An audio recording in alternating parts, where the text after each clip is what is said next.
Aurélie Bioworms, je suis marchande de tableaux et de dessins des 19e et 20e siècles à Paris, dans le 9e arrondissement, où je reçois en étage sur rendez-vous. Donc j'exerce cette profession depuis 2020 exclusivement et j'ai une galerie en ligne aussi où je propose la vente de mes œuvres directement sur Internet, à savoir des œuvres d'artistes référencés pour certains, dont les travaux sont conservés dans des musées, et aussi d'artistes plus confidentiels dont j'essaie un petit peu de faire redécouvrir le travail.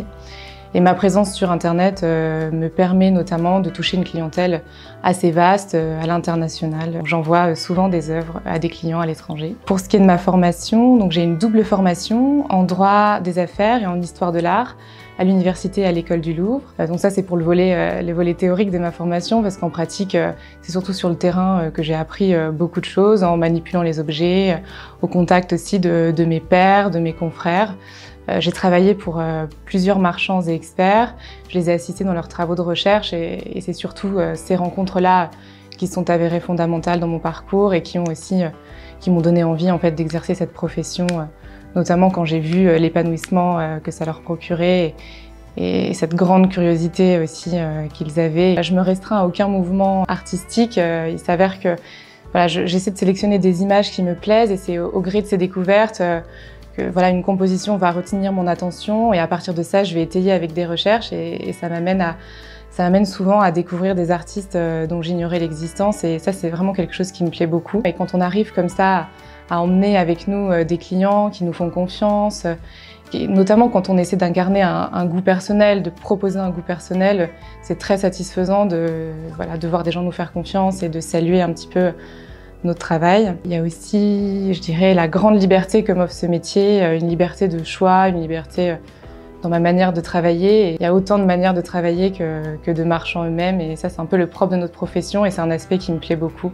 Je fais des salons et des foires, notamment au salon de Saint-Sulpice.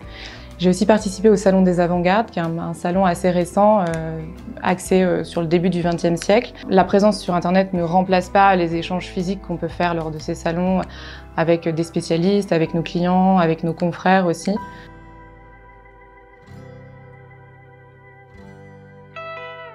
Alors pour moi, le prix Marcus, c'est avant tout l'occasion de communiquer sur notre métier, sur ma galerie aussi en particulier, sur le travail qu'on fait au quotidien et c'est aussi une forme de reconnaissance du travail accompli depuis plusieurs années, de notre volonté aussi de bien faire les choses puisque ce prix met l'accent sur le rôle que jouent les jeunes marchands en tant qu'acteurs du patrimoine, en tant qu'acteurs de sa valorisation, sa transmission.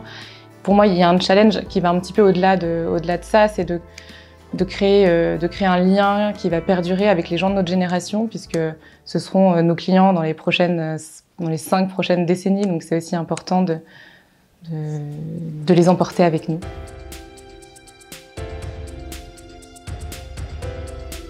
J'ai choisi de présenter aux membres du jury un dessin de Louis Bouquet. Donc c'est un dessin au lavis qui représente un nu féminin en buste, le bras levé. C'est un dessin que je date à peu près des années 20-30. Louis Bouquet, c'est un artiste qui est né à Bordeaux en 1885. Il a suivi une première formation à l'école des Beaux-Arts de Lyon, où il a été assez actif puisqu'il a participé à la création du collectif Les Ignards, qui a été assez éphémère mais qui a marqué l'histoire de l'art à Lyon. En revanche, il fait la majeure partie de sa carrière à Paris. Il s'installe en 1907 à Paris, où il intègre l'école des Beaux-Arts dans l'atelier de Fernand Cormon, comme beaucoup d'artistes de sa génération. Ensuite, il va collaborer avec Maurice Denis dès 1912 au décor du plafond du Théâtre des Champs-Élysées. C'est ce qui va le former au grand décor, puisque Louis Bouquet, ça va être, à mon sens, l'un des plus grands décorateurs à fresques de sa génération, de l'entre-deux-guerres. Il s'associe aussi à des architectes de renom, que sont Albert Laprade, Michel Rouspitz, et il participe avec eux, au début des années 30, à la décoration du Palais de la Porte Dorée, qui est l'actuel musée des colonies. Donc voilà, il a vraiment une notoriété établie de son vivant. En revanche, son œuvre de chevalet est assez méconnue du public et ce sont des œuvres assez rares sur le marché. Donc j'étais vraiment très contente de tomber sur ce dessin. C'est une œuvre assez singulière et une œuvre de qualité, je trouve, parmi les dessins aujourd'hui qui sont présents sur le marché de cet artiste. Et aussi, c'était l'occasion pour moi, en le présentant, d'illustrer l'école lyonnaise, si tant est qu'on puisse parler de l'école lyonnaise, puisque j'y suis très sensible, notamment pour ce qui est des artistes du début du XXe siècle. Louis Bouquet, en l'occurrence, il a fait récemment l'objet d'une petite exposition dossier au Musée des Beaux-Arts de Lyon. C'était en 2021. Ça s'intitulait « L'Odyssée moderne de Louis Bouquet ». Et ça illustrait vraiment le fait que, voilà, qu'il s'attachait à aucune école, à aucune manière. Malheureusement, je ne peux pas vous présenter l'œuvre aujourd'hui, puisqu'elle a rejoint une collection à Chicago. Donc voilà, je l'ai envoyée à un acheteur qui me l'a acheté via Internet.